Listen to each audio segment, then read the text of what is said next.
Okay, so we are talking about the Fleming left hand rule. ये magnetic field है. This is the direction of what, velocity और current. Current. सो thumb किसको represent करेगा?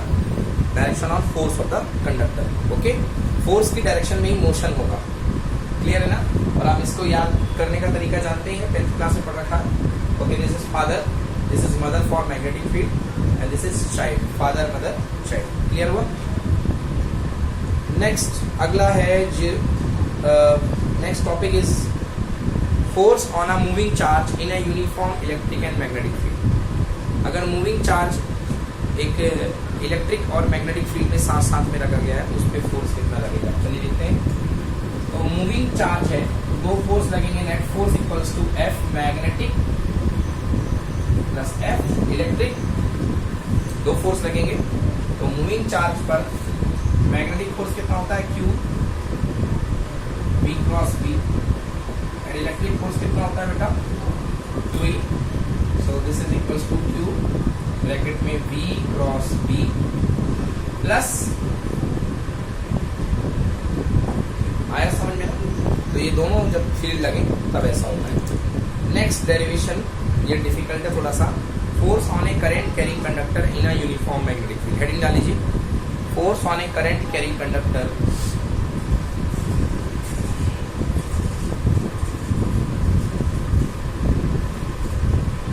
force on a current carrying conductor in a uniform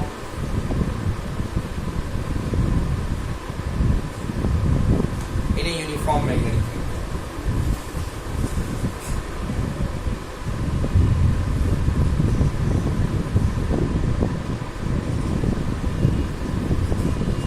Carrying conductor in a uniform magnetic field. Uniform magnetic field में force कितना लगेगा? Very important. Okay, this is the proof of force equal to B I L sine theta. और vector form में लिखा जाए तो F equal to आई बाहर bracket में एल क्रॉस डी. हम ये डेरिवेशन प्रूफ करने जा रहे हैं. गॉट? ठीक है ना? Okay, so let's start to find the force on a current carrying conductor placed in a uniform magnetic field. तो बेटा सबसे पहले आप एक यूनिफॉर्म मैग्नेटिक फील्ड बना लीजिए. ये एक मेरा बोर्ड के प्लेन के ऊपर एक यूनिफॉर्म मैग्नेटिक फील्ड बना हुआ है. बेटा now take a conductor of length L. एक लेंथ L का कंडक्टर ले लो. ये मैं दिखा रहा हूं आपको लेंथ L का कंडक्टर. लेंथ L का conductor, this is the conductor of length L.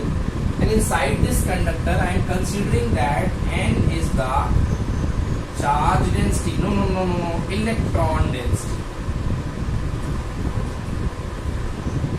What I suppose that electron density be small है, means number of electron per unit volume. So n electrons per unit volumes are there. Okay, so in unit volume how much electrons are there? N. In unit volume how much electrons? N. Okay, number of electrons, that is number of electrons in a unit volume equals to small n. Clear हुआ कि नहीं हुआ? छोटे से volume में electron n है. अब बेटा कैलकुलेशन को आगे बढ़ाने के लिए अब यहां पर आपके पास L लेंथ का कंडक्टर है. L लेंथ ले लीजिए. ओके, कैलकुलेशन बढ़ाने के लिए आप क्या करेंगे? इसमें DL लेंथ का छोटा सा सेगमेंट मान लो.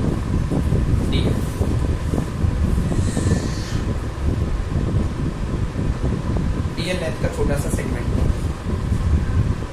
मान लिया.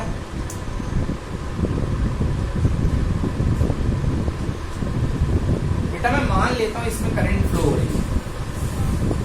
ये आ रही करंट है. ये करंट की डायरेक्शन है बस है. ये करंट की डायरेक्शन. करंट आ रही है डाउनवर्ड। इलेक्ट्रॉन करंट के कहाँ चलते हैं? अपोजिट। तो जो इलेक्ट्रॉन होगा बेटा यहाँ पे वो कहाँ जा रहा होगा? यूं ऊपर की तरफ। बोलो यस। और इलेक्ट्रॉन कंडक्टर के अंदर किस वेलोसिटी से चलता है? ड्रिफ्ट वेलोसिटी से। तो बेटा यहाँ भी जो इलेक्ट्रॉन बैठा होगा वो भी ड्रिफ्ट वेलोसिटी से ऊपर की तरफ जा रहा होगा, है ना? तो कंडक्टर की ये ड्रिफ्ट है इसकी, तो कंडक्टर का करंट का मेकिंग एंगल बी के साथ कितना है बेटा? थीटा। चाहे कंडक्टर का कह लो या इलेक्ट्रॉन्स के ड्रिफ्ट का कह लो, है ना? तो यहाँ पे मैंने थीटा एंगल ले लिया करंट का with direction of field, current का बेटा, करंट का। ओके, तो यहाँ मैंने एंगल ले लिया इसका थीटा। चलिए देखते हैं कंसिडरेशन। सारी कैलकुलेशन हो चुकी है। अब हमें लगाना है Lorentz magnetic force.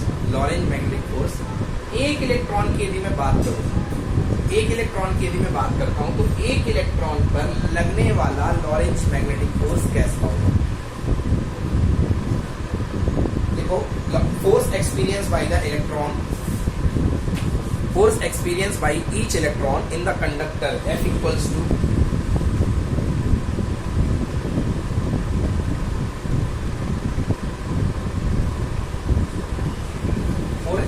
by the each electron in the conductor F equals to कितना लगेगा फोर्स वेक्टर फॉर्म में? E, और मैंने बोला था चार्ज का साइन लेना है, क्या आएगा बेटा? Minus BD cross B, BD cross B।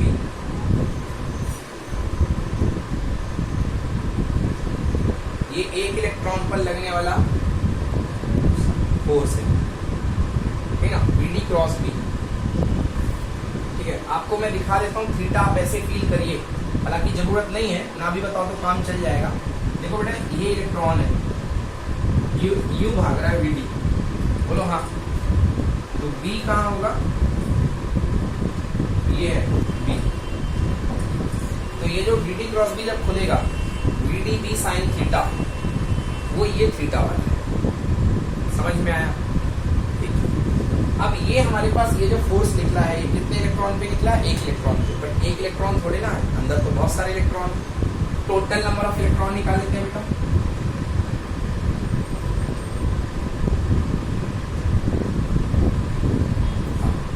बेटा यूनिट वॉल्यूम में कितने हैं?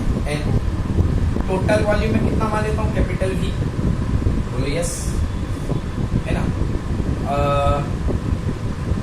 मुझे टोटल V, यदि मैं V वॉल्यूम मान लेता हूँ इस इलेक्ट्रॉन का, बट मुझे एक मिनट रुक जाओ, मुझे पहले इस पर कैलकुलेशन करने दो, इस सेगमेंट पर कैलकुलेशन करने दो। ये सेगमेंट बेटा, इसका लेंथ मैंने कितना माना था? dl। कितना लेंथ माना था मैंने? dl। ओके, लिखो if n be the number density of electron, if n be the number density of electron, n be the number density of electron, A be the area of cross section. This is area of cross section. A be the area of cross section of conductor.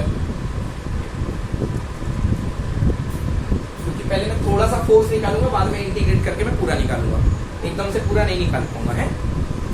n be the number density of electron, A be the area of cross section of the conductor, then the number of electrons in the element dl,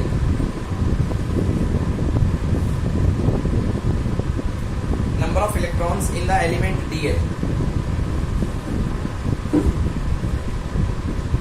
number of electrons in the element dl, element dl में कितने electron होंगे?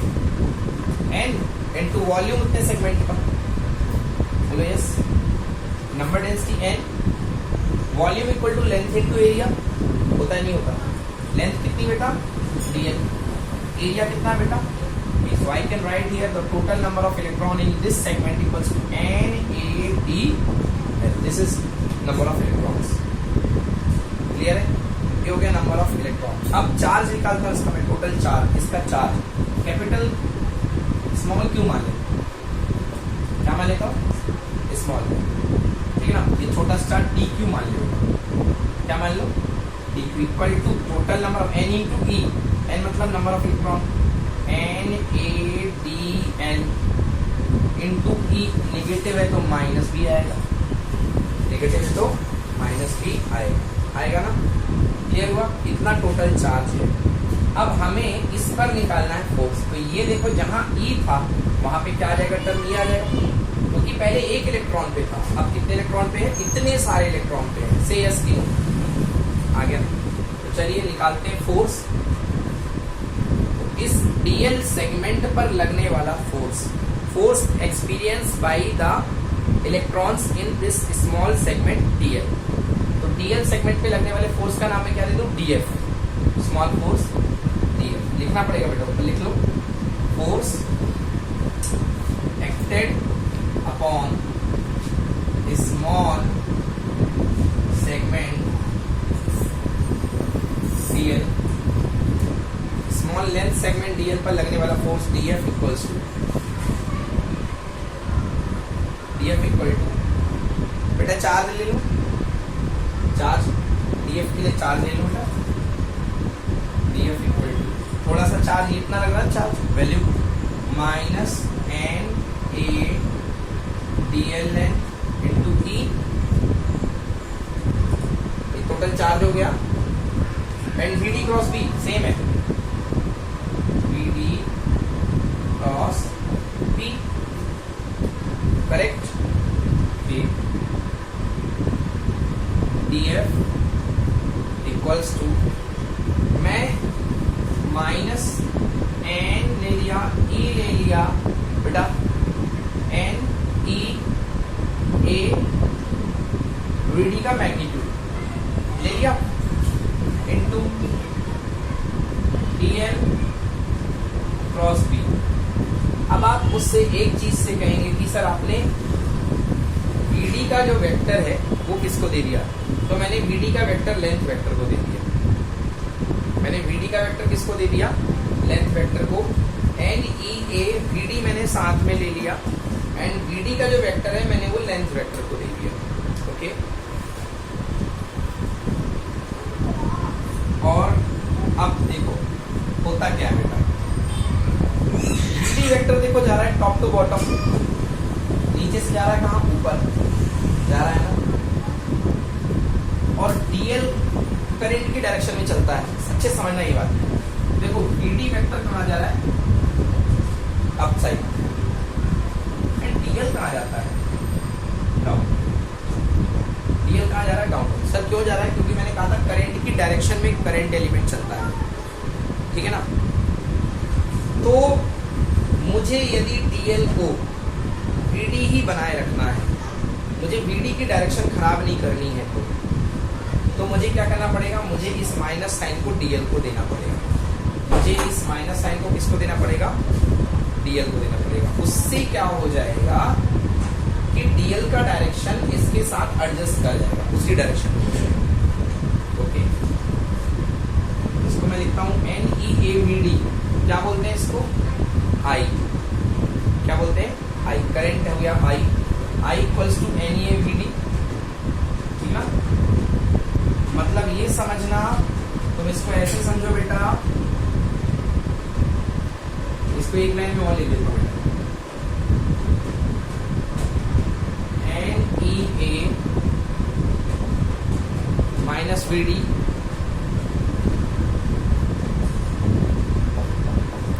DL cross.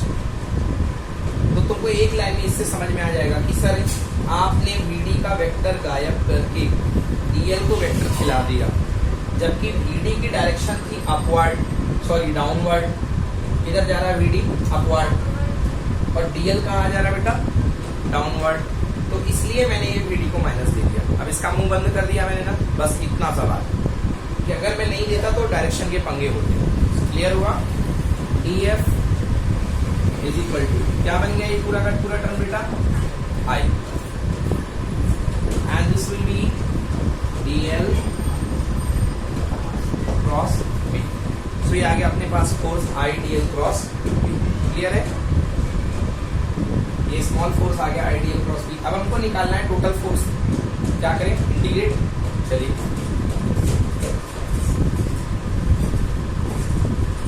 Yes, so total force F is equal to integral of df integral of I bracket में dl cross b। Clear हुआ? I बाहर, okay, I बाहर, अंदर क्या बच गया बेटा, dl cross b, this is f vector.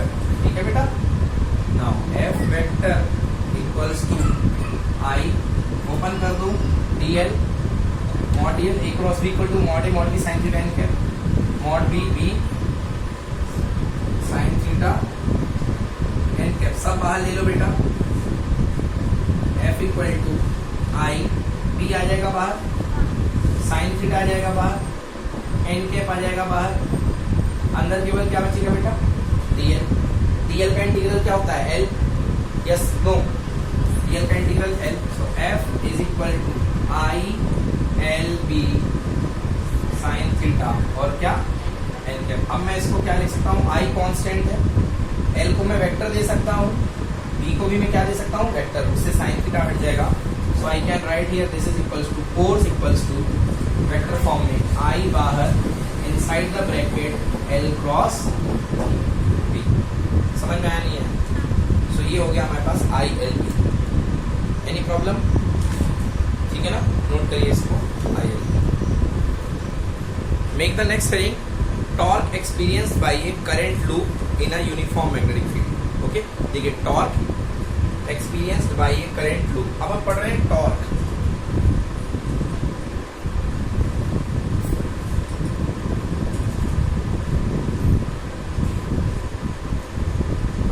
एक करंट लूप है, उस पे लगने वाला टॉर्क कितना होता है, ठीक है। करंट लूप मतलब तार का एक फ्रेम, तार का एक रेक्टेंगुलर फ्रेम ले लो, उसको आप मैग्नेटिक फील्ड में रख दोगे तो उस पे क्या लगेगा, उस पे फोर्स लगेगा, उस पे फोर्स लगेगा। अब आप देखो कैसे, पहले मैं आपको ये बता रहा हूं, ये मान लीजिए कोई नॉर्थ पोल है और ये साउथ पोल है। वैसे मुझे इसे बनाने की जरूरत नहीं थी, फिर भी मैंने बना दिया, क्योंकि यूनिफॉर्म मैग्नेटिक फील्ड क्रिएट करने के लिए ज्यादातर हम इन्हीं मैग्नेट पोल्स का यूज करते हैं। इस व्यवस्था को हम बोलते हैं रेडियल मैग्नेट, रेडियल मैग्नेट। अब यहाँ पे आपने कॉइल रख दी, ये कॉइल,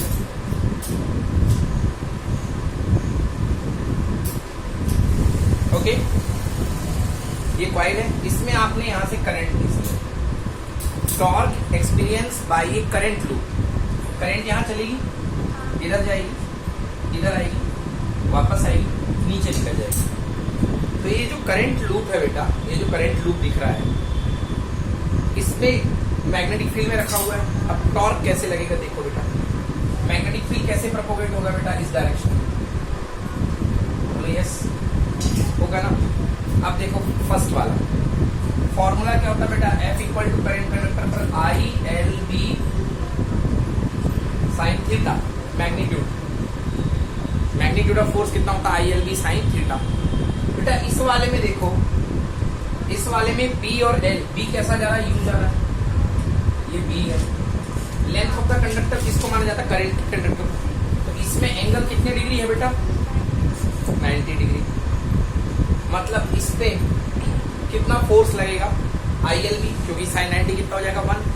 कहाँ लगेगा निकाल लो, किससे निकालेंगे, फ्लेमिंग लेफ्ट हैंड रूल से। फील्ड यूं है, करंट यूं है, फोर्स कहाँ लगेगा, अंदर, कहाँ लगेगा, अंदर। तो ये अंदर की तरफ इस पे फोर्स लग गया बेटा F1, एंड F1 की मैग्नीट्यूड कितनी निकली बेटा, ILB, where L is the length of this conductor. समझ में आया। सेकेंड, इस पे कितना फोर्स लगेगा बेटा, बोलो, नहीं लगेगा, 0 लगेगा। अभी आपने मेरे को बताया था कि सर जब L और B एक ही डायरेक्शन में हो तो बेटा L भी यही है और B भी यही है। याद आया, जब करंट सेम डायरेक्शन में हो या एंटी पैरेलल हो, याद करो, तो इस पे कोई फोर्स लगेगा क्या, नहीं। मतलब इस वाले पे कोई फोर्स नहीं लग रहा, इस वाले पे फिर से फोर्स लगेगा कहाँ, बाहर। निकाल के देख लो बेटा। मैग्नेटिक फील्ड यूं, length of the conductor, current नीचे गई, फोर्स देखो अंगूठा कहाँ जा रहा, बाहर, तो फोर्स इस पे आएगा बाहर की तरफ। ये अच्छा, इसकी वैल्यू कितनी निकालो, F2। F2 का mod equal to current I L और क्या बी। अगेन एंगल कितने डिग्री है, 90 डिग्री है। बोले यस की नो, एंगल कितने डिग्री है, 90 degree. Equal and opposite force लग रहे हैं, मतलब एक तरीके से आपके पास ये फोर्स यूं लगा बेटा, ये कहाँ की तरफ है, अंदर की तरफ, अंदर की तरफ, इनवर्ड ऐसा। और एक फोर्स ये लगा बाहर की तरफ, दोनों सेम अमाउंट के। इसका अमाउंट भी कितना बेटा, ILB। इसका अमाउंट भी कितना, ILB। जब किसी एक लीवर आर्म पे दो equal and opposite force, equal force opposite direction में लगते हैं तो क्या फॉर्म करते हैं, वो टॉर्क। क्या फॉर्म करते हैं, याद करो जैसे डाइपोल में किया था, एक F इक्वल टू QE, एक F equal to minus QE, तो ये घूमने लग गया था। अभी भी इसमें कुछ ऐसा होगा। इसमें फोर्स कैसा लग रहा है, एक प्लेन के अंदर की तरफ और एक प्लेन के बाहर की तरफ, तो ये इसके अबाउट क्या करना शुरू कर देगा, कॉइल रोटेट करना शुरू कर देगा। आया समझ में ना। और जिसमें फॉर्मूला क्या होता है टॉर्क का, torque equals to force multiplied by perpendicular distance. Torque equals to force multiplied by perpendicular distance. Torque का modulus equals to force multiplied by perpendicular distance. तो बेटा फोर्स कितना लग रहा है यहाँ पे बेटा, ILB। फोर्स कितना लग रहा है, ILB। परपेंडिकुलर डिस्टेंस कितनी है बेटा, यहाँ पे देखो, ये भी, ये L है, ये L है, इसके बीच के डिस्टेंस आप मान सकते हो, इसको मान सकते हो आप, ये लेंथ L ले लो इसकी बेटा। रेक्टेंगुलर लूप है, लेंथ कितनी है, L। ये लेंथ कितनी है बेटा, L। और ये लेंथ मान ले बेटा, ब्रेड्थ है, इसको मान ले B। क्या मान ले, B। तो ये दोनों के बीच की दूरी क्या हो गई, B। हुई कि नहीं हुई, क्लियर हुआ कि नहीं हुआ। तो यहाँ पे force multiplied by perpendicular distance क्या काउंट होगा बेटा, B ही तो काउंट होगा। सो मल्टीप्लाइड बाई B। आया समझ में ना। मैं मैग्नीट्यूड लिख रहा हूँ, so force ILB cross B। तो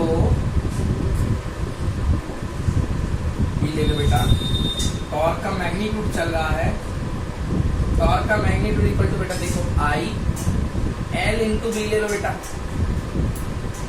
L into B, force cross F cross R। यदि मैं इसको वेक्टर फॉर्म में भी ले जाऊं तो मैं क्या इसको वेक्टर फॉर्म में ले जा सकता हूँ, हाँ वेक्टर फॉर्म में भी ले जा सकता हूँ, कोई दिक्कत नहीं है, वेक्टर फॉर्म में भी ले जाओ बेटा, R क्रॉस F। चलो वेक्टर में ही ले जाओ बेटा। फोर्स क्रॉस डिस्टेंस, यहाँ पे ILB cross B, IL cross B cross B। हालांकि ILB से टूट गया था ये, इसको कैसे ब्रेक करेंगे,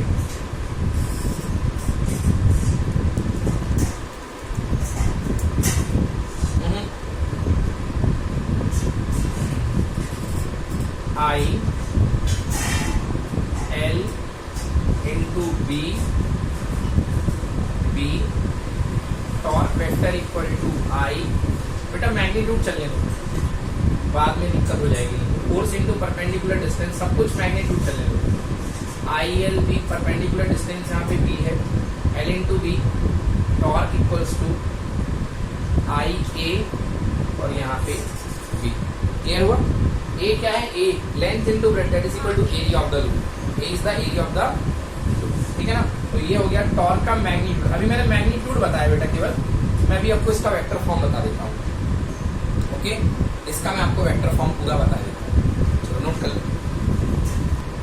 ये मैंने आपको समझने के लिए पहले स्पेशल केस बताया, वो इसलिए बताया है क्योंकि ये अभी देखिए, ये जो आपका प्लेन था, मतलब कि जो लूप था, ये फील्ड मैग्नेट्स के बीच में कैसे रखा था, इसका नॉर्मल 90 डिग्री एंगल बनाना था। बेटा इसका नॉर्मल कहाँ होगा यार, इसका नॉर्मल कहाँ होगा बाहर की तरफ होगा ना।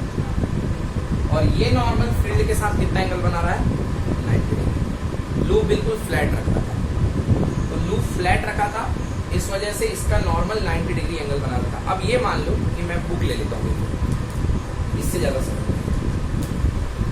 ये फील्ड आ रहे हैं यहाँ से, ओके, एंड ये फील्ड आ रहे हैं, ये शीट अभी ऐसी रखी थी, तो इस वाली वायर पर जो फोर्स लगा अंदर की तरफ पीछे डायरेक्टली इनवर्ट, ये देखो ऐसा अभी तुम्हारे सामने मेरी तरफ आके पीछे हो गया, ये पीछे आ रहा है। और इस वाली वायर पर फोर्स कैसा लगा बेटा, ऐसे, तो एक ये फोर्स लगा, एक पीछे की तरफ फोर्स लगा, इन दोनों फोर्सेस की वजह से क्या फॉर्म हो गया, टॉर्क। और टॉर्क की वजह से ये कॉइल जो है रोटेट करना शुरू हो गया। आप सवाल कर सकते हैं कि सर अभी आपने इस केस में रखा कॉइल, अगर कॉइल ऐसी हो जाए तो, हल्की सी, अभी देखिए फील्ड कहाँ था, ये था, बी कहाँ था, सॉरी हाँ बी को एक फील्ड बोलते हैं, बी ऐसा था, एरिया कहाँ था, ये था, तो बी और एरिया के बीच का एंगल कितने डिग्री था, 90। अब देखिए जैसे ये कॉइल मुड़ेगी, मान लीजिए ये कॉइल इधर की तरफ ऐसे है, ये कॉइल सामने से ऐसे मुड़ेगी, ऐसे, ये ऐसे हुई ना, तो देखो बेटा बी तो ये है, ये ऐसे हो गई, बी तो अभी भी यही है, मगर ये जो एरिया ऐसा था पहले 90 था, अब ये एरिया क्या होगा, कम, सॉरी ये जो एरिया था, अभी इस एरिया का डायरेक्शन कैसा होगा, ऐसा होगा। मतलब डायग्राम में बना रहा हूँ, बी तो ज्यों का त्यों है बेटा, बी तो ज्यों का त्यों है, मगर एरिया वेक्टर जो था, जो ऐसा था, इसके मुड़ने के कारण किस तरफ जाएगा, उस तरफ। तो ये पहले ऐसे था और ये आ गया। मतलब अब ये कह सकते हो कि बी वेक्टर और एरिया वेक्टर के बीच में एंगल कितना बन रहा है, थीटा। यस और नो? एरिया किसकी तरफ घूम रहा है, बी की तरफ। एरिया किसकी तरफ घूम रहा है, बी की तरफ। इसलिए मैंने आपको रोक रखा था यहाँ तक के लिए, एरिया बी की तरफ घूमता है तो टॉर्क का एरिया वेक्टर फॉर्म देखोगे तो टॉर्क का वेक्टर फॉर्म बनेगा आई, एरिया घूम रहा है बी की तरफ, आई ए क्रॉस बी। समझ में आया? अब अगर एन टर्म्स हैं तो ये क्या हो जाएगा इसमें बेटा, N I A cross B. अगर एन टर्म्स है तो N I A cross B. Clear हुआ ना? अगर एन टर्म्स है तो N I A cross B, क्योंकि ए वेक्टर बी वेक्टर की तरफ घूम रहा है, एरिया वेक्टर बी की तरफ घूम रहा है। तो जो इसका वेक्टर फॉर्म बनेगा एन टर्म्स के लिए, I equals to N I A cross B, ये बनेगा इसका वेक्टर फॉर्म। ठीक है ना? A is the area, B is the magnitude. अब हम देखते हैं वो वाला केस जिसकी मैं आपके सामने बात कर रहा था कि यदि कोई भी एंगल हो, इसको ओपन कर देता हूँ आपके लिए। और देखो बेटा, torque vector equal to N I A cross B, मतलब mod A mod B sine theta और क्या, एन ए। ये कंप्लीट डेरिवेशन है। अभी हमने ऊपर क्या निकाला, आई ए बी, मैग्नीट्यूड निकाला है। तो अभी कौन सा केस डिस्कस कर रहे थे बेटा, ये जो केस था, ये केस यहां से निकलेगा कैसे, थीटा इक्वल्स टू कितने डिग्री पर डिस्कस किया है, 90।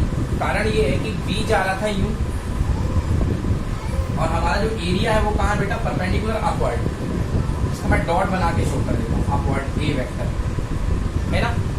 तो इसमें कितने एंगल डिग्री था, 90 डिग्री था। तो torque vector equals to, answer N की जगह एन ही है, एन नंबर ऑफ टर्न्स। फिलहाल मैंने एक फेरा लिया तो एन की जगह 1 रख दो, N terms I have taken 1 terms, so 1 I A B sine 90 means कितना, 1, and here N cap.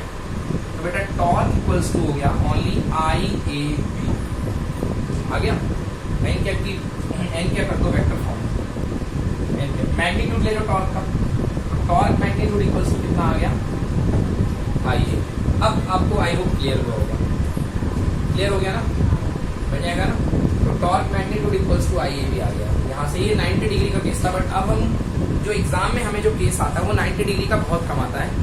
Exam में जो केस आता है वो आता है सारे डिग्रीज के लिए, मतलब थीटा एंगल के लिए। तो हम थीटा एंगल्स के लिए वो केस डायरेक्ट कर रहे हैं, देखिए कैसे।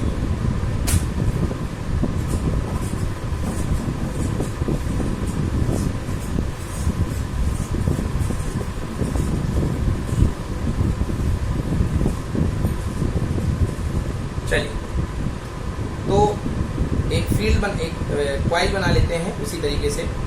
लिखिए, लेट, हेडिंग पहले डाली है ना, torque experience by a current loop rectangular loop in a uniform magnetic field.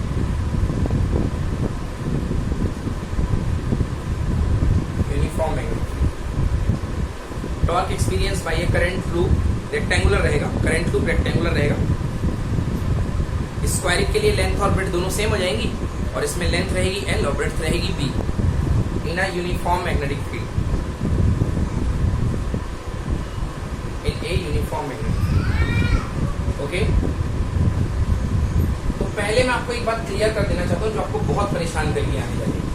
अभी आपने लूप देखा था, तो जब लूप में एक फोर्स ये लग रहा था बाहर की तरफ,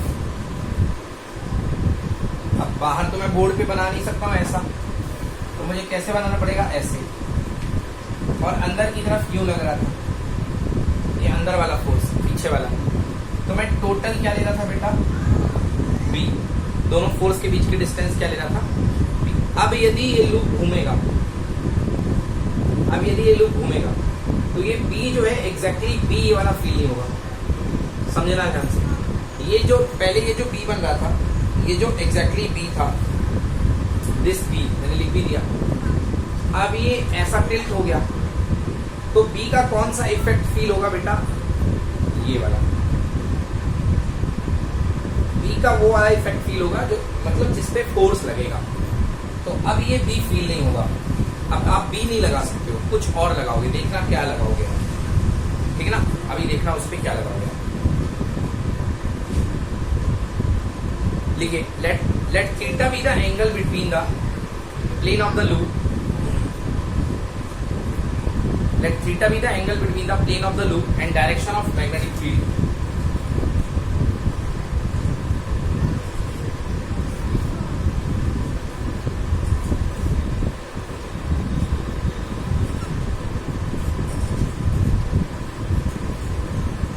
Let theta be the angle between the plane of the loop and direction of magnetic field. The axis of the coil is perpendicular to the magnetic field. The axis of the coil is perpendicular to the magnetic field. Axis मतलब जिस पर coil घूम रही है. This is axis of the coil. घूमेगी बाद में. This is axis of the coil is perpendicular to the magnetic field. तो बच्चों ये मैग्नेटिक फील्ड में लूप रखा होगा. फर्क कितना आया? पहले ये लूप फ्लैट रखा था. इस वाली आर्क पे आकर के मैग्नेटिक लाइन सीधे टैक कर रही थी, खड़ा 90 डिग्री. अब ये लूप हल्का सा टिल्ट हो गया है, ऐसा देख लीजिए, ये इतना टिल्ट हो गया. तो मैग्नेटिक फील्ड यूं जा रहा था और लूप टिल्ट हो गया. तो हल्का सा ये एंगल बना रहा है, पीछे वाला एंगल आपको अब दिखाई दे रहा है. ये देखिए, ये ऐसे कर दिया, पीछे वाला एंगल हल्का सा एंगल बना रहा है. ये एंगल कितना है? थीटा. और बना रहा है लूप का प्लेन, लूप का जो प्लेन है वो एंगल बना रहा है थीटा. ये एंगल भी थीटा है. जब ऊपर से थीटा घुमा है तो नीचे से भी कितना घुमा होगा? थीटा. ये लेंथ है बेटा, this is length of the loop. कितनी लेते हैं बेटा? L length of the loop.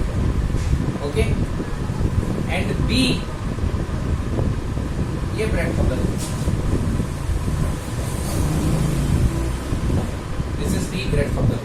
Okay, समझना है एक चीज को.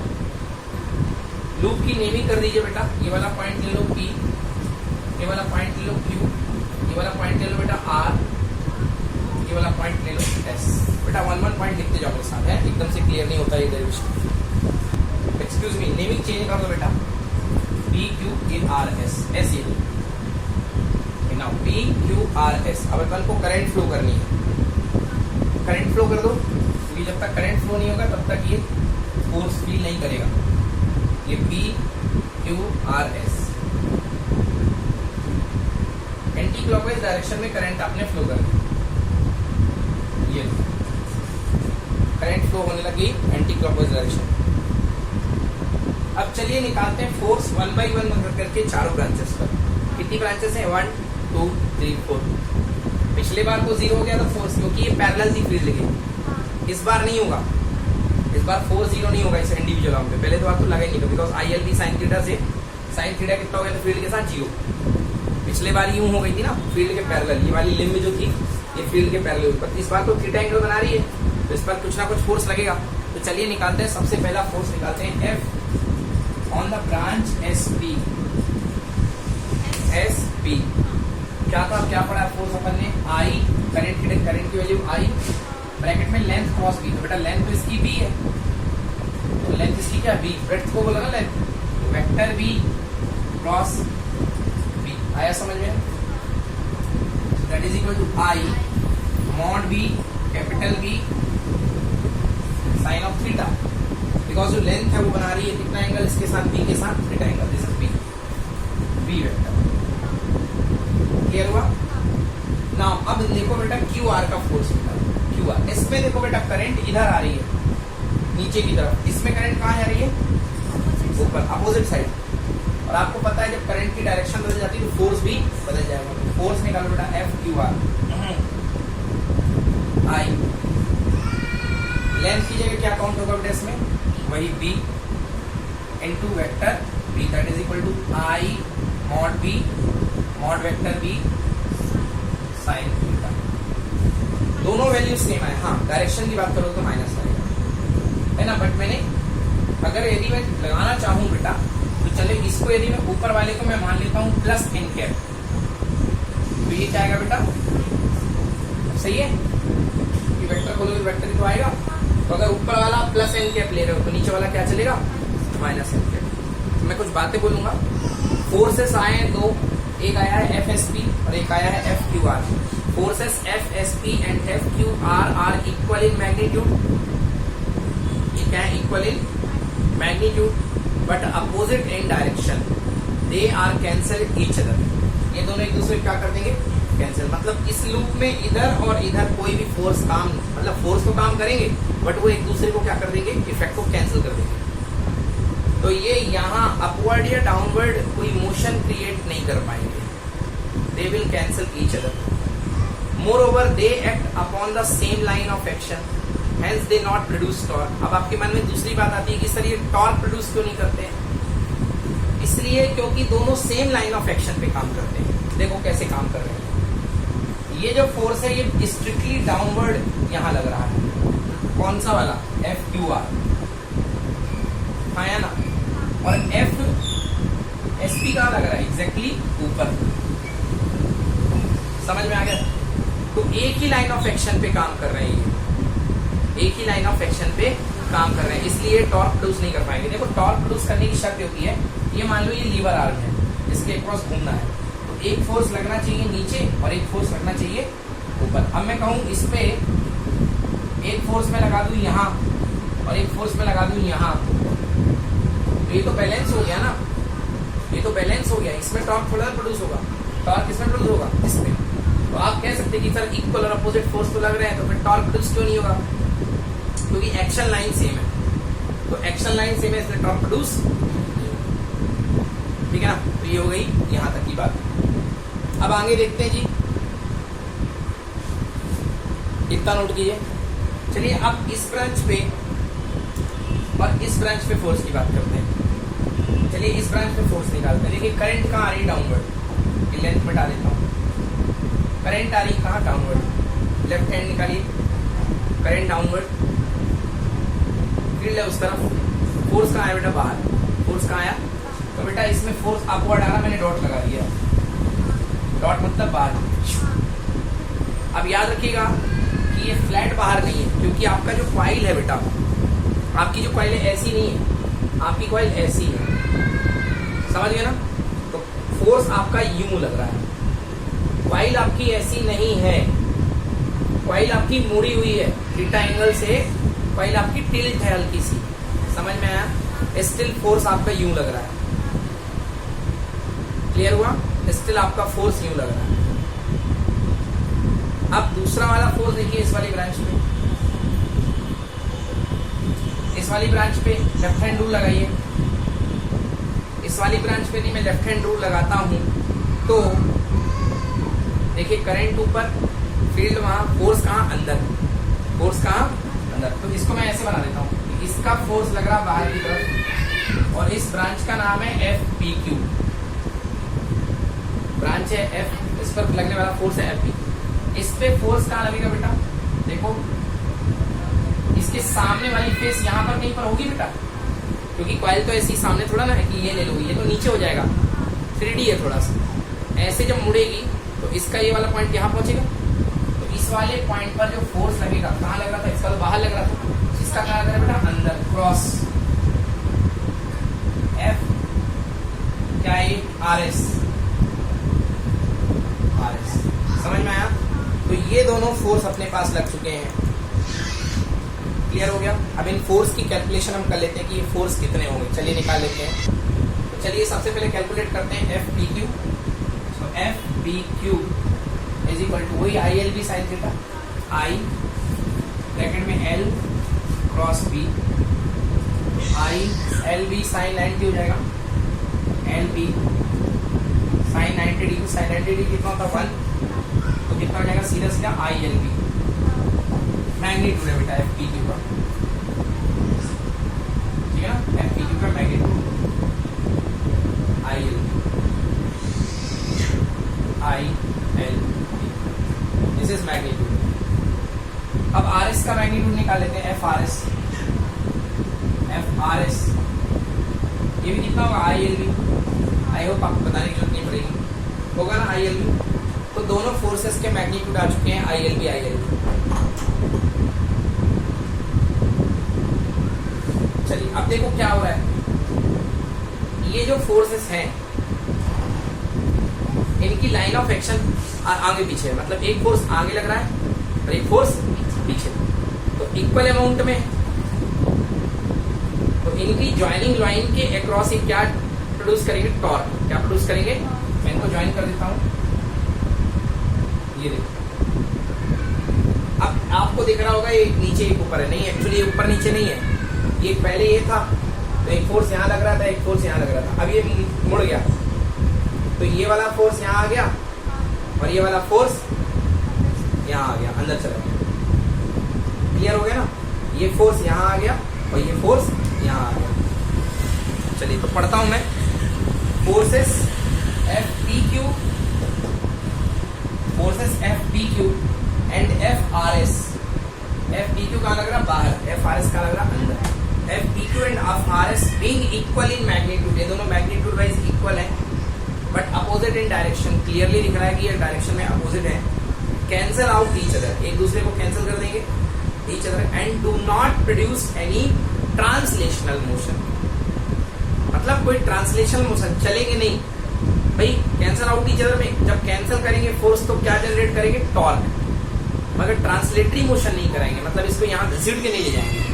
तो they do not produce any translational motion but they act along different line of action. मगर इनकी लाइन ऑफ एक्शन क्या है, अलग अलग। लीवर आर्म सेम है मगर लाइन ऑफ एक्शन अलग अलग है, एक लग रहा है बाहर और एक लग रहा है अंदर। तो इसकी लाइन ऑफ एक्शन बेटा ये कहलाई और इसकी लाइन ऑफ एक्शन क्या कहलाई, ये कहलाई। इन दोनों के बीच की दूरी ये कहलाती, समझ गए ना। तो लाइन ऑफ एक्शन क्या हो गई, अलग अलग हो गई। So because of different line of action and equal amount of force is acting on both part of line of action, so they will produce a torque। क्या प्रोड्यूस करेंगे, torque. Produce torque about the axis of the coil, ये axis of the coil के about क्या produce करेंगे, torque. अब आइए हमें torque calculate करना है कि ये टॉर्क कितना होगा, ठीक है ना। अब फाइनल इसको फाइनल टच देना है डेरिवेशन को, टॉर्क कितना होगा। चलिए तो टॉर्क की मेजरमेंट करने के लिए अब आगे बढ़ते हैं।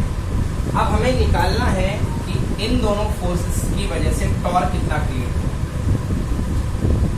तो आपने देखा कि एफ पी क्यू लग रहा है आगे और एफ आर एस लग रहा है कहाँ, पीछे।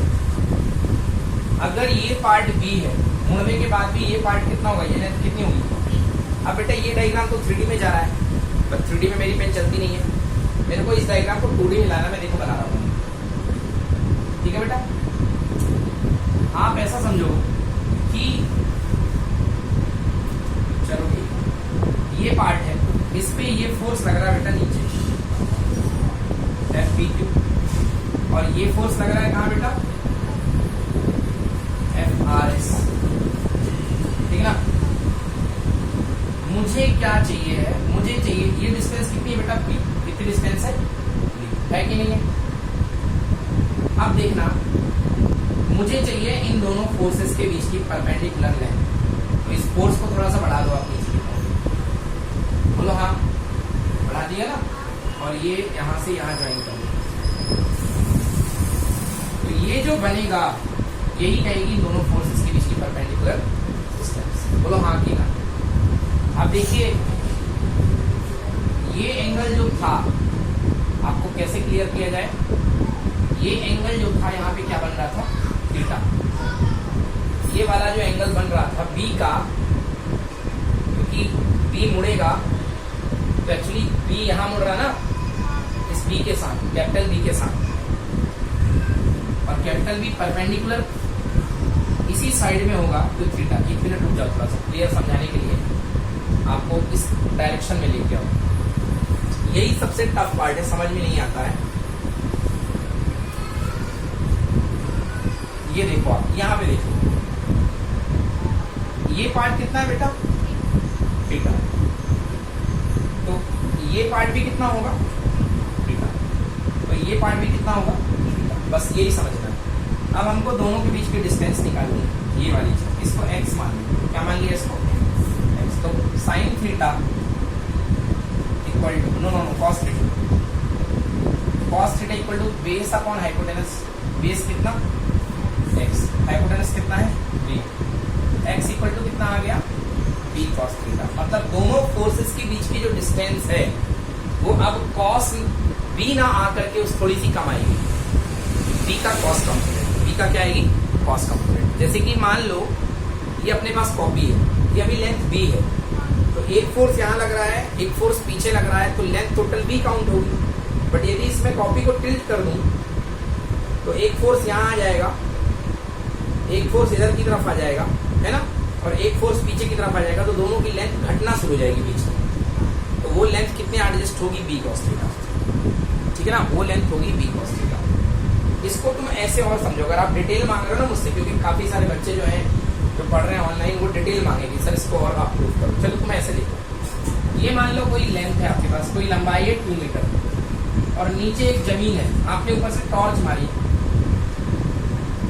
ऊपर से क्या मारी आपने टॉर्च, टॉर्च कंटिन्यूसली ऊपर लगी हुई, एक बड़ी सी एलईडी पैनल लगा ऊपर, एलईडी पैनल लगा हुआ, तो टॉर्च आ रही है, तो अगर ये फ्लैट है तो 2 का परछाई कितने की बनेगी बेटा, अभी यहाँ पे शेडो कितने की बनेगी 2 की। अब एक काम करो, टॉर्च को फिक्स रखो, यहाँ पे टॉर्च का काम कर रखा ना मैग्नेटिक फील्ड, और इस लाइन को मूव करते जाओ। अब इसको थोड़ा सा मूव करो, इसको घुमाओ हल्का सा, ये ऐसी थी 2 मीटर की ऐसा, तो अब क्या हो जाएगी यार 2 मीटर कहीं यहाँ पे पहुंच जाएगी, थोड़ा सा नीचे चली गई और थोड़ा सा यहाँ चली गई।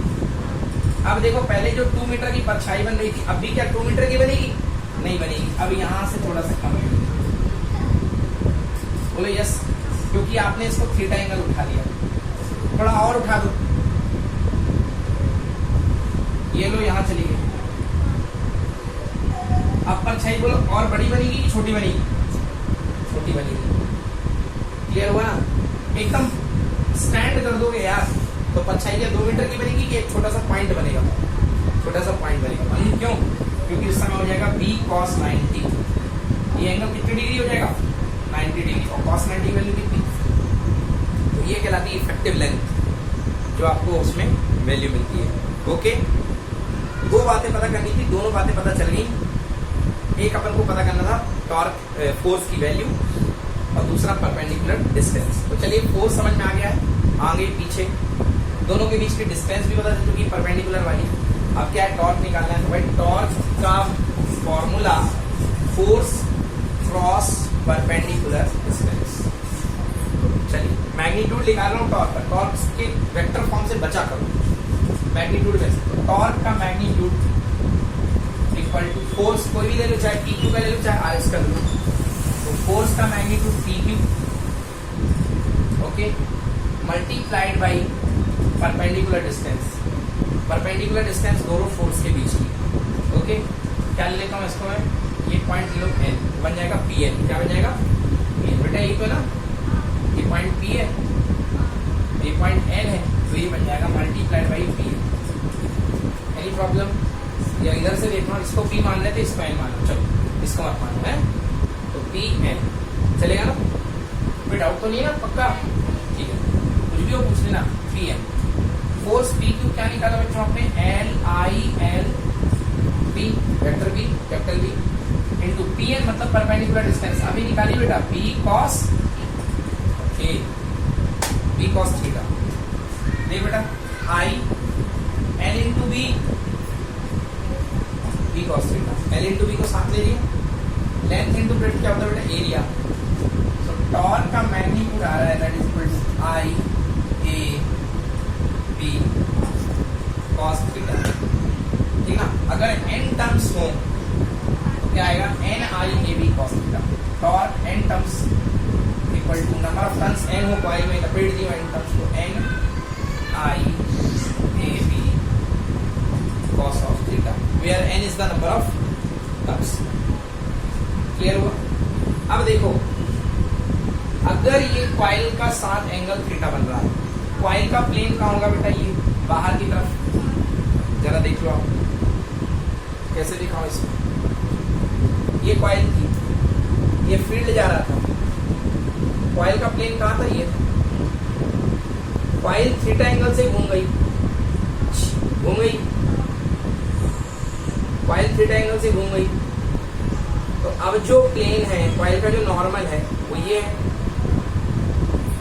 कॉइल थीटा एंगल से घूम गई, कॉइल का नॉर्मल ये है। अब ये बी के साथ कितना एंगल बना रहा है? कुछ ना कुछ तो एंगल बनाएगा।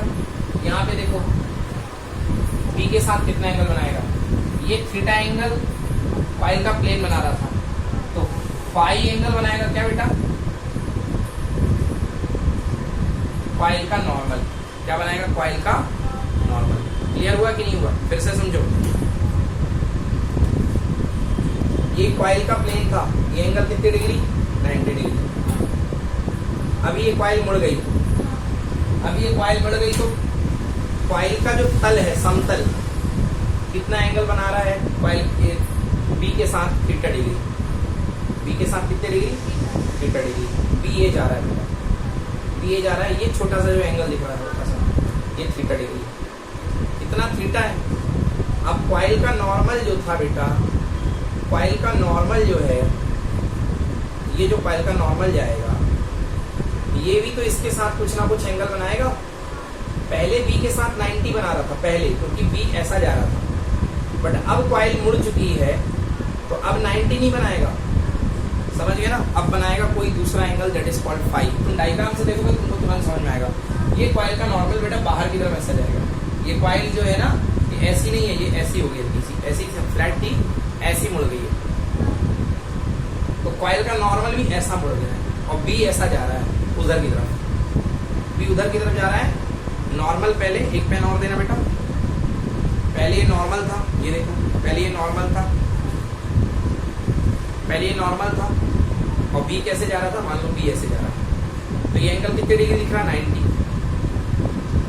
अब कॉइल हल्की सी मुड़ गई, कॉइल हल्की सी मुड़ गई, तो देखना जैसे कॉइल मुड़ेगी, ये मुड़ गई कॉइल, और बी कैसा जा रहा है? ऐसा जा रहा है। देखना पहले ये था, पहले ये 90 था, ठीक है ना? अब ये मुड़ गया, तो अब कुछ ना कुछ एंगल चेंज होकर के बनेगा। पहले फ्लैट था, एकदम 90 बन रहा था।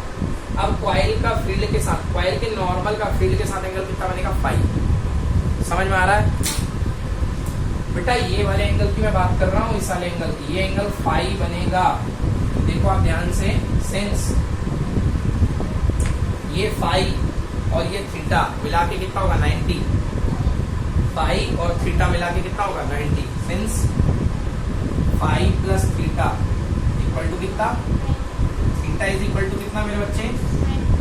90 माइनस फाइव। तो थीटा की जगह वैल्यू रख दो बेटा यहाँ। सो टॉर्क का mod equal to N I A B cos theta की जगह कितना बेटा? 90 minus 5, that is equal to N I A B, भूल गया, N I A B sine 5। बेटा याद रखना प्लीज, थीटा जो एंगल है वो बी का कॉइल के प्लेन के साथ किसके साथ है? कॉइल के प्लेन। दो चीज होती है, एक होता है समतल और एक होता है परपेंडिकुलर। ये है प्लेन का एंगल, ये प्लेन है, समझ गए ना। और एक होता है प्लेन का नॉर्मल, तो ये प्लेन का नॉर्मल। अगर आपका फील्ड इस दीवार से आ रहा है और उस दीवार की तरफ जा रहा है तो फील्ड ऐसे निकलेगा, तो मैं बोलूंगा प्लेन के साथ कितना एंगल है? Answer 0 degree. कॉइल का फील्ड का प्लेन के साथ कितना एंगल? 0 डिग्री। बट कैसे जा रहा है फील्ड? ये जा रहा है, फील्ड ऐसे पेन रखा है। अब मैं बोलूंगा कॉइल के नॉर्मल का कितना है? 90 डिग्री। कितनी डिग्री है? 90 डिग्री। समझ गए ना। तो ऐसे करेंगे इसको। हाँ जी, तो NIAB sin फाइव, ये आ गई टॉर्क की मॉड की वैल्यू। अब चलिए इसका वेक्टर फॉर्म ही बना लेते हैं, टॉर्क का वेक्टर फॉर्म भी बना लेते हैं। ये तो मॉड था। अब देखो टॉर्क की वेक्टर यदि मैं बनाऊं, टॉर्क कैसा वेक्टर बेटा? Axial vector. कॉइल ऐसे घूमेगी, यूं घूमेगी कॉइल, तो कहाँ जाएगा? Representative vector upward N cap. मैं क्या लिखूंगा? Torque equal to NIAB sin five dot N cap, N cap. चलो हम किसको किसकी तरफ घुमाते हैं बेटा? एरिया को बी की तरफ, एरिया को बी की तरफ। तो एन आई बाहर, आई बाहर बेटा, एरिया वेक्टर ए इनटू कितना बेटा? Vector B. बेटा इसमें इंक्लूड हो गया कौन कौन? AB sin five N cap आ गया पूरा। Vector A cross B equal to कितना आ जाएगा? AB sin five. क्लियर हुआ। फाइनली टॉर्क का वेक्टर फॉर्म क्या बनेगा बच्चे? टॉर्क का vector form that is equal to NI vector A cross क्या? समझ में आया। आगे चल के एक जरूरत पड़ेगी, उसके लिए मैं लिख देता हूँ टॉर्क। बेटा NI एक कांस्टेंट क्वांटिटी है, कांस्टेंट के साथ जिसके साथ चिपकाना हो चिपका सकते हो। Torque vector equal to NIA cross B, NIA cross B। बेटा NIA को बोलते हैं मैग्नेटिक मोमेंट। क्या बोलते हैं? Magnetic moment, capital M। तो बेटा आगे जाके बनेगा torque vector equal to vector M cross vector, torque vector equal to vector M cross vector B। Because magnetic moment जो होता है किसी लूप का, दैट इज इक्वल टू होता है IA। क्या होता है? IA। M vector equal to IA। अगर उस लूप में n टर्म्स हैं तो कितना होगा बेटा? NIA। अगर एक टर्म्स है तो IA, और अगर n टर्म्स है तो कितना होगा? क्लियर हुआ। तो ये हो गया अपने पास, है ना। तो आप यहाँ पे इसको ऐसा भी लिख सकते हैं, torque equals to IA, torque equals to बेटा n बाहर ले लो, क्या बन गया? IA क्रॉस B बना ना। IA को क्या बोलते हैं? Magnetic moment. तो टॉर्क इक्वल टू होता है n ब्रैकेट में M cross B, where capital M is the magnetic dipole moment. जिसको मैं मैग्नेटिक मोमेंट भूल गया, उसका पूरा नाम क्या होता है? Magnetic dipole moment. Any problem? बन जाएगा। चलिए अब इसमें कुछ नोट्स हैं, वो नोट पढ़ लेते हैं। फर्स्ट नोट है the coil will rotate in anti clockwise direction from the top you according the about of axis coil in shown in dotted line. हाँ, इस सिचुएशन में जो कॉइल होगी वो एंटी क्लॉकवाइज डायरेक्शन में रोटेट करेगी। देखो ना, ये बाहर खिंच रहा है, ये अंदर जा रहा है, कॉइल कैसे घूमेगी? कैसे? और कॉइल ऐसे घूम रही है तो डायरेक्शन कहाँ जाएगी? मुड़ेगी upward, anti clockwise direction. Torque किसके एलोंगेट करेगा बेटा? Dotted line. ये हाँ, torque is a polar vector. Axial vector जाता है ना एक्सेल फॉर्म में, तो ऊपर की तरफ टेक करेगा, वही इस right hand rule. Second case, if phi equal to 0, phi equal to 0, ध्यान से, अगर फाई इक्वल टू 0 है तो बताइए कितना टॉर्क एक्ट होगा। अगर फाई इक्वल टू 0 कर दो, साइन फाई कितना हो जाएगा? मतलब यदि प्लेन के साथ 0 डिग्री एंगल बन रहा है मैग्नेटिक फील्ड का, प्लेन के साथ 0 डिग्री एंगल बन रहा है मैग्नेटिक फील्ड का, तो क्या कोई टॉर्क लगेगा? नहीं लगेगा। तो मुझे बताओ प्लेन के साथ 0 डिग्री एंगल किस सिचुएशन में बन रहा है बेटा? इस सिचुएशन में या इस सिचुएशन? मान लो फील्ड वहां से यहाँ आ रहा है, तो किस सिचुएशन में प्लेन के साथ 0 डिग्री एंगल? ये वाली सिचुएशन या ये वाली सिचुएशन? फर्स्ट वाली या सेकेंड वाली? फर्स्ट या सेकेंड बताइए। प्लेन के साथ 0 डिग्री एंगल, प्लेन के नॉर्मल के साथ 0 डिग्री एंगल। हाँ, फाई इक्वल टू 0, बिल्कुल सही। देखो बेटा इसका नॉर्मल ये है, ये ऐसी होगी कॉइल, मतलब इस पर कोई टॉर्क नहीं लगेगा, इस सिचुएशन में कोई टॉर्क नहीं लगेगा। समझ गया ना? लाइन आएगी, पेनेट्रेट करके चली जाएगी, इसको इस पर कोई टॉर्क नहीं लगेगा। ठीक है ना? यस। सेकेंड, अगर आप चाहते हैं टॉर्क मैक्सिमम हो, फाई कितने डिग्री होना चाहिए? 90। तो मैक्सिमम टॉर्क के लिए वही सिचुएशन जो मैंने अलग से केस कराया था, ये वाला। So for phi equal to 90 degree, torque will be maximum and this torque equal to how much? NIAB, the magnitude of the torque equal to NIAB। Clear है? सो मैक्सिमम टॉर्क मैग्नीट्यूड कितना होगा? NIAB। Unit की बात कर दो तो B Tesla में होता है, एम्पियर में, ए एम्पियर में होता है ना? आई करंट एम्पियर में, एरिया मीटर स्क्वायर में, एंड टॉर्क की यूनिट लिख लो newton metre. Unit of torque क्या होता है? न्यूटन मीटर, क्योंकि torque equal to force into distance, force in newton, distance in metre. So unit of the torque equal to newton metre. तो क्या आ गया समझ में? तो बेटा यहाँ तक ये टॉर्क है, ये बहुत ऑब्वियस आता है ये डेरिवेशन, ऑलमोस्ट हर साल मान लो आप, इतना इंपॉर्टेंट है कि आप हर साल आता है ये डेरिवेशन, ऑलमोस्ट मान के चलो। इसकी जाके प्रैक्टिस जरूर कर लेना, क्योंकि तो इसमें कई सारी बातें, मेन इंपॉर्टेंट होता है इसमें जो बी कॉस थीटा होता है उसको फाइंड करना थोड़ा सा। बी कॉस थीटा के बाद थीटा को हम फाई के टर्म्स में कन्वर्ट करते हैं, क्योंकि फाई जो होता है that is, phi is the angle of the normal with the field, angle of the normal with the field, and theta is the angle of the plane with the field. एक है plane का angle और एक है normal का angle. Plane मतलब ये तल का एंगल, दैट इज थोड़ा सा मुड़ गया डायरेक्टली, ये हो गया तो थीटा दिख गया। अब ये इसका नॉर्मल है, अगर प्लेन 0 पे है तो नॉर्मल 90 पे है, ये थोड़ा सा ऐसे मुड़ेगा तो नॉर्मल थोड़ा सा ऐसा हो जाएगा। तो लिख लो theta is the angle between plane and field, theta is the angle between plane and field, theta is the angle between plane and field, and phi is the angle between normal and field. Normal area का जो vector होता है that is called normal area vector. Phi is the angle between normal and field. Is it clear? चले आगे. Okay. Next is moving coil galvanometer. बेटा major portion chapter का खत्म हो गया है, आगे चलते हैं। छोटे छोटे टॉपिक है बट आते हैं एग्जाम में। Next is moving coil galvanometer, इसी का दूसरा नाम है सस्पेंडेड कॉइल गैल्वेनोमीटर, लटकी हुई कॉइल, सस्पेंडेड मतलब लटका हुआ। और तीसरा नाम है इसका डी आर्जोनवल टाइप ऑफ गैल्वेनोमीटर। ये नाम से तो नहीं आता है, डी आइजोनवल है ना, डी आर्जोनवल ये कोई नाम है। मेन इसका नाम चलता है मूविंग कॉइल गैल्वेनोमीटर।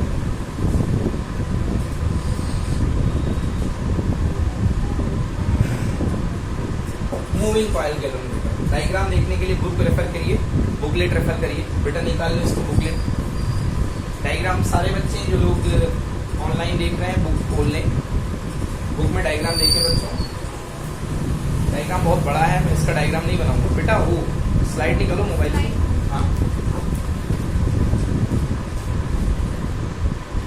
ये जो डायग्राम मैंने आपके सामने यहाँ पे मूविंग कॉइल गैल्वेनोमीटर का बनाया है, पहली चीज तो बता दूं अभी कि हम टॉपिक पढ़ने वाले हैं मूविंग कॉइल गैल्वेनोमीटर। तो डायग्राम जो मैंने आपके सामने यहाँ मूविंग कॉइल गैल्वेनोमीटर का बनाया है, ये पूरा डायग्राम नहीं है, ये केवल इसको समझाने के लिए मैंने उन चीजों को दिखा दिया है जो जरूरी है।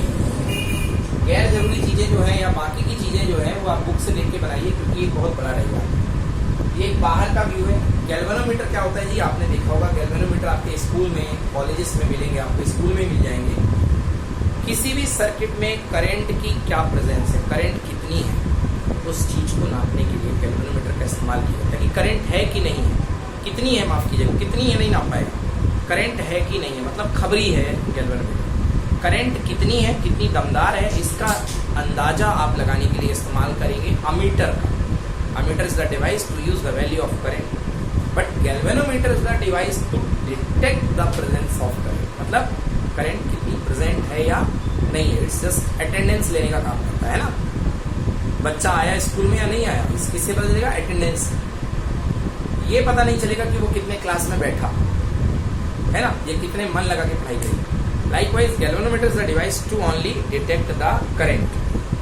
तो ये आपके सामने है डिवाइस। अब आप देखिए गैल्वेनोमीटर होता क्या है, मैं सीधी सी बात बोलूंगा, गैल्वेनोमीटर करता क्या है, आप जितनी जोर के अमाउंट की करंट देंगे उसमें उतना जोर का कांटा उसका झटकेगा, यही होता है ना। जोरदार करंट होगी, बिल्कुल कम करंट होगी, कांटा मरा मरा सा चलेगा हम लोगों की भाषा में। अगर अच्छी करंट होगी, तगड़ी करंट होगी, तो कांटा बिल्कुल डांस करेगा, शानदार वाला। बोलो हाँ, मतलब अब कांटे में आपको दिखता क्या है, ये क्या है भाई फिजिक्स की भाषा में, दिस इज कॉल्ड डिफ्लेक्शन। क्या है ये? तो भैया deflection proportional to amount of current, deflection proportional to amount of current. कांटे को हिलाने के लिए क्या चाहिए भाई साहब? फोर्स चाहिए। क्या चाहिए? फोर्स, एक्चुअली टॉर्क चाहिए, क्योंकि कांटा अपनी प्लेस पे घूमता है, और जो चीज अपनी प्लेस पे घूमती है ना तो वहां पे लगता है टॉर्क। जैसे देखो मेरी गर्दन अपनी प्लेस पे घूमती है, तो मेरी गर्दन में फोर्स ना टॉर्क लग रहा है। टॉर्क मतलब अपनी प्लेस पे आप यहाँ वहां हो सकते, समझ गए ना, ये टॉर्क होता है। तो बेटा टॉर्क चाहिए, तो टॉर्क तो पढ़ चुके अपन। टॉर्क कब जनरेट होता है? जब किसी आप कॉइल को मैग्नेटिक फील्ड में लटका देते हो तो टॉर्क जनरेट हो जाता है। तो ये लगी है वो बैटरी जिससे आप करंट दे रहे हो, उस करंट का सीधा संपर्क इस कॉइल से है। ये कॉइल टॉर्क जनरेट करती है, और उस टॉर्क को मैकेनिकल फॉर्म में ये बनाता है डिफ्लेक्शन, और इस मिरर में आपको डिफ्लेक्शन, मतलब जो टॉर्क होता है वो मेजर हो जाता है। टॉर्क जो होता है मेजर हो जाता है। क्लियर हो गया? मतलब करंट और टॉर्क की जुगलबंदी यहाँ पे हो रही है, थोड़ी सी रिश्तेदारी की जा रही है। ओके, अब इसके डायग्राम में कुछ जो मैं शीट देता हूँ बच्चों को, उसके डायग्राम में काफी सारे एलिमेंट लगे होते हैं, जिसको मैं पढ़ देता हूँ। इसमें एक टॉरिसन हेड होता है, ऊपर की तरफ लगा होता है टॉरिसन हेड। ये सारी बातें आपको तब समझ में आएगी जब आप मेरी शीट देखेंगे, तो देख लीजिएगा। एक टॉरिसन हेड होता है, एक टर्मिनल स्क्रू होते हैं, दो नीचे डिवाइस को सेट करने के लिए, दो नीचे क्या बोलते हैं terminal screw. M for mirror, बेटा आप जो देखते हो ना कांटा, कांटे के नीचे मिरर लगा होता है, उसमें एक मिरर होता है। NS north south field magnet, ये सामने दिखाई दे रहे हैं आपको। एनएस मतलब north south field magnet. LS levelling screw, एक दो स्क्रू लगे होते हैं जिससे लेवल करते हो आप। ऐसा नहीं कि आपका गैल्वेनोमीटर आधा ऊपर और ज्यादा नीचे हो जाए, तो उसको लेवल करने के लिए स्क्रू होते हैं, उसको लेवल करके आप ले आते हैं। ओके, देन PQRS एक कॉइल होती है बेटा, ये PQRS एक कॉइल है। और एक बेटा ये जो वायर ऊपर लटका होता है, बहुत ही अच्छा वायर होता है, जिसमें एक्शन बिल्कुल जल्दी से रिलैक्स हो जाता है। च्युइंगम खाते हो ना, बबल गम को मोड़ दो तो मुड़ा रह जाता है। तो अगर आप बबल गम लगा दोगे यहाँ, तो पता चला आपने एक बार करंट दे दी तो वो घूम के आ गया, तो घूमा ही रह गया। तो आपको यहाँ पे एक ऐसी मेटल या जो भी मटेरियल यूज करना है जो घूमे और तुरंत अपनी शेप पे कहाँ आ जाए वापस, क्योंकि अगली करंट भी तो चेक करनी है। क्यों भैया? ऐसा नहीं कि एक ही करंट चेक करनी है, अगली करंट चेक करनी है, तो अगला डिवाइस फिर रेडी है। तो इसलिए आप यहाँ पे लगाते हैं PBW यानी फॉस्फर ब्रॉन्ज का वायर। ये एक एलॉय होती है बच्चों, फॉस्फर ब्रॉन्ज के वायर की एलॉय का इस्तेमाल करते हैं। चलिए आइए, खैर काम की बातें हो गई हैं, अब सीधे निकालते हैं कि करता काम कैसे। बच्चों जैसे ही इसमें करंट जाती है तो क्या क्रिएट होगा? इसमें टॉर्क क्रिएट होगा, जो हम पढ़ चुके हैं। टॉर्क की वैल्यू क्या होती है मेरे भाइयों? टॉर्क इक्वल टू होता है NIAB sin फाई, ये होता है टॉर्क। ओके, अब इस टॉर्क को, जैसे मैं तुम्हारा कान मोड़ूंगा, पकड़ के मैंने कान आपका घुमा दिया, बेटा देखो कान अपने आप वापस आता है कि नहीं आता है? तुम्हारा हाथ भी कोई मोड़ता है तो तुम अपने आप हाथ को वापस ले आते हो। तो ऐसे कान को कोई मोड़ता है, या कोई भी स्किन बॉडी का कोई भी पार्ट है, आप उसको मोड़ोगे वो अपने आप वापस आ जाएगा। इसको क्या बोलते हैं? इसको बोलते हैं रिस्टोर। क्या बोलते हैं? रिस्टोर। तो ये रिस्टोर करने की प्रॉपर्टी कहाँ आती है? मटेरियल के अंदर होती है, और इसको हमने पढ़ रखा है लास्ट क्लास 11th में। रिस्टोरिंग प्रॉपर्टीज को इलास्टिसिटी वगैरह पढ़ते थे, bulk modulus, air modulus, young modulus. तो ये रिस्टोरिंग कैपेबिलिटी होती है। तो एक तो हुआ आपका लगाया हुआ टॉर्क, जो बाहरी टॉर्क है, और एक है सिस्टम के अंदर का टॉर्क जो मटेरियल क्रिएट करता है, उसको बोलते हैं रिस्टोरिंग टॉर्क। क्या बोलते हैं उसको? हाँ, तो ये तो हो गया एक बाहरी टॉर्क। इसको किसने लगाया? This is the torque experience by the coil. तो पहली लाइन लिखिए, this is the torque experienced by the coil. So torque experienced by the coil tau equal to NIAB sin phi. And second is restoring torque in the coil. Restoring torque in the coil. लो भैया restoring torque in the coil. Restoring torque बेटा ये रखना पड़ेगा आपको. ये restoring torque कितना होता है बेटा? ये टॉर्क इक्वल टू होता है के अल्फा. के alpha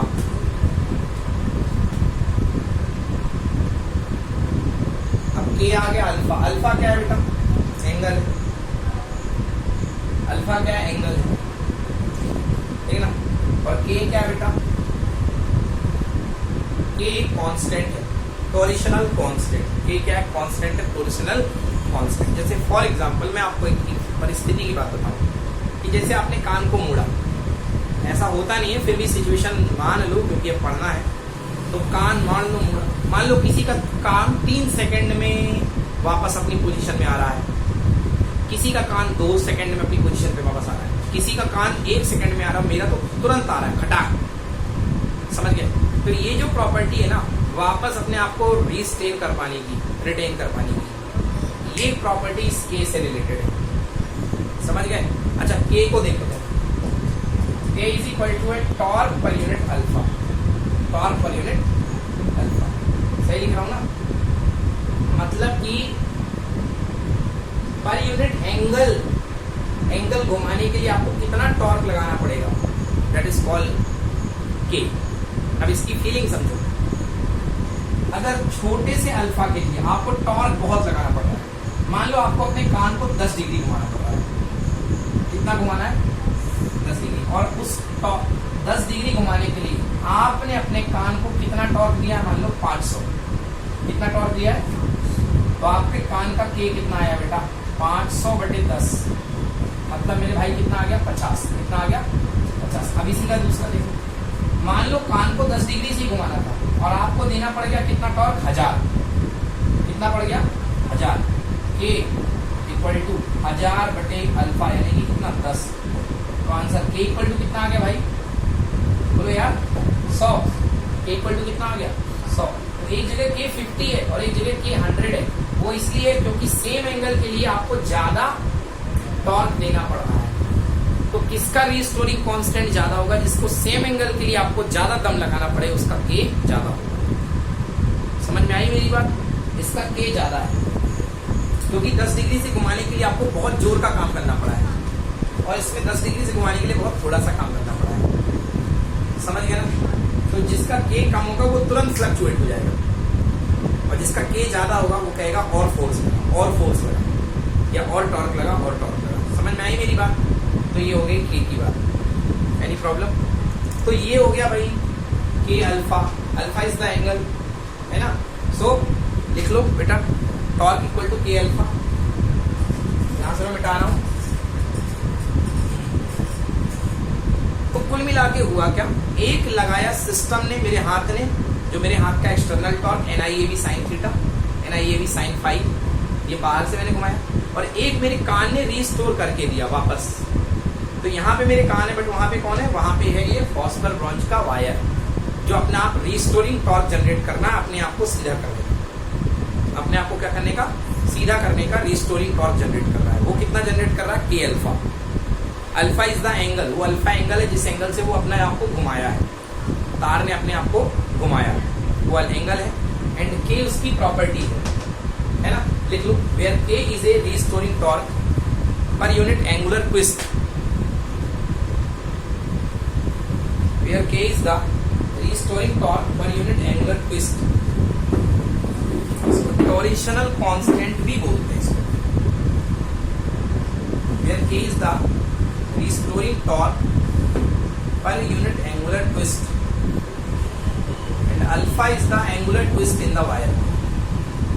And alpha is the angular twist in the wire.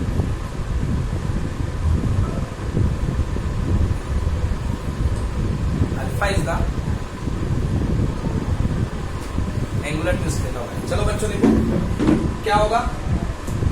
ये कॉइल घूम गई, ये कॉइल ऐसे घूम गई और उसके बदले में उल्टा टॉर्क ही लगाएगा। बेटा ये ऐसे जाएगी तो उसका टॉर्क कैसा आएगा, उल्टे साइड में। ऐसे ही तो होता है, हम ऐसे घुमाते हैं और कान उल्टा घूमता है, तो दोनों एक दूसरे के इक्वल हो जाएंगे एट इक्विलिब्रियम। इक्विलिब्रियम की कंडीशन में ये टॉर्क और ये टॉर्क क्या हो जाएंगे, इक्वल। जितना आपने दिया उतना हमने लौटाया, यानी NIAB sin phi equal to K alpha.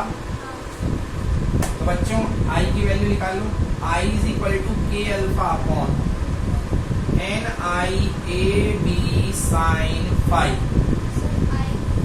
Sorry right, NAB sin phi into alpha हो ही गया। अल्फा को दूर लिखो, NAB, ठीक है ना।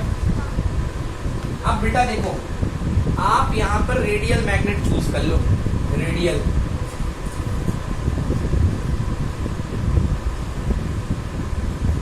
रेडियल मैग्नेट चूज करने से ये जो फाई गिरता है ये हमेशा 90 डिग्री पे गिरता है। रेडियल मैग्नेट ऐसे होते हैं जिनका ये वाला जो कोना होता है ये स्फेरिकल होता है। क्या होता है, स्फेरिकल, खोखला, जैसे वो मिरर होते थे ना, कॉनकेव मिरर, कॉन्वेक्स मिरर, उस टाइप का होता है। तो इससे क्या होता है, आपकी फाई की वैल्यू हमेशा कितने डिग्री हो जाती है, 90 डिग्री फॉर रेडियल मैग्नेट। देखो आपकी बुक में बना हुआ है रेडियल मैग्नेट, बना है ना बेटा, उसमें हर समय कॉइल पे 90 डिग्री पे आकर के पड़ता है फ्लक्स। तो लिख लो for radial magnet phi is equal to 90 degree.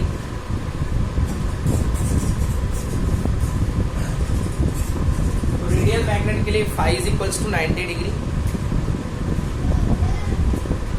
बेटा मेरे साइन 90 कितना हो गया, 1 हो गया। सो I इज इक्वल्स टू के NAB साइन 90 ब्रैकेट में अल्फा, ठीक है ना, अल्फा। बेटा ये देखो K is the constant, N number of turns constant, A area of the coil constant, B is the uniform magnetic field constant. इस सब का सब कांस्टेंट है। इस कांस्टेंट को एक नाम देते हैं I is equal to G, where G is called galvanometer constant. I is equal to G alpha, I is equal to G alpha. कुछ लोग अल्फा की जगह थीटा भी ले लेते हैं बेटा, एंगुलर ट्विस्ट, ठीक है ना। क्या है बेटा, G की value G equal to K upon NAB, याद रखेंगे।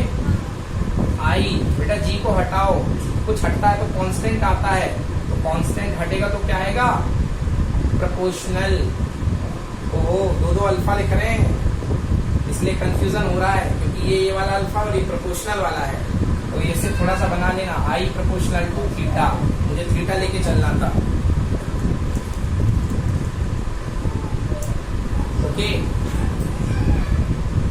This is called I proportional to alpha, है ना। मतलब जितना ज्यादा करंट दोगे उतना ज्यादा ट्विस्ट होगा, जितना ज्यादा करंट दोगे उतना ज्यादा ट्विस्ट होगा। अल्फा प्रोपोर्शनल टू I या I प्रोपोर्शनल टू अल्फा, या जितना ज्यादा ट्विस्ट है उतना ज्यादा I होगा। बोलो हाँ। कांटा जितना ज्यादा लचक मारेगा करंट उतनी ज्यादा होगी। क्लियर हुआ? ये है कंसेप्ट गैल्वेनोमीटर का। Okay, where G is called galvanometer constant. ठीक है बेटा। नेक्स्ट है बेटा current sensitivity, last topic, current sensitivity of the galvanometer. 2 minute का काम है। What is current sensitivity? Very simple, it is current per unit deflection.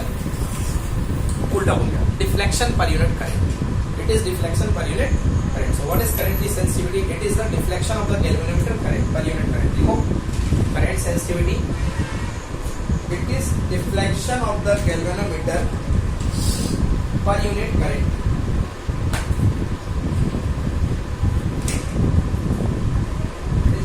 Of the galvanometer per unit current. Per unit current flow करने पर galvanometer कितनी deflection देता है, that is called current sensitivity. तो देखिए क्या पढ़ा अपन ने, I is equals to K upon NAB into alpha. हमें क्या चाहिए है, deflection per unit current alpha upon I। बेटा NAB ऊपर चला जाएगा और K नीचे आ जाएगा। Okay, alpha upon I, this is called current sensitivity. लिख लो current sensitivity alpha upon I equal to NAB upon K। ठीक है,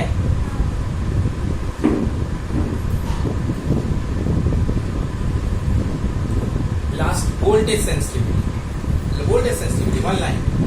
What is voltage sensitivity? It is the deflection of the galvanometer per unit voltage. Deflection of the galvanometer per unit voltage. मतलब alpha upon V चाहिए बेटा। yes or no? बेटा देखो alpha V कितना होता है बेटा I इंटू R।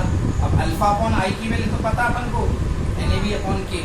जस्ट आ गया आंसर NAB अपॉन K और मल्टीप्लाई में क्या आ गया R। लिख लो NAB upon KR। So deflection per unit voltage that equal to NAB upon KR। This is voltage sensitivity. दोनों हो गए, करंट सेंसिटिविटी भी हो गया, वोल्टेज सेंसिटिविटी। तो आज एक बड़ी क्लास थी और मैंने कंसेप्ट बहुत अच्छे क्लियर करने की कोशिश करें। स्पेशली मैंने टॉर्क में बहुत टाइम दिया क्योंकि टॉर्क आता है। नेक्स्ट क्लास में बच्चों हम कवर करेंगे conversion of galvanometer into the ammeter and conversion of galvanometer into the voltmeter. ठीक है बच्चों, तो लगे रहिए हमारे साथ, इस तरीके से मेहनत करते रहिए। थैंक्स फॉर जिन लोगों ने लाइक किया, सब्सक्राइब किया, उनके लिए बहुत बहुत धन्यवाद। Thanks. Stay tuned with Lokesh sir, unlimited study zone. Till then have a safe life, bye bye.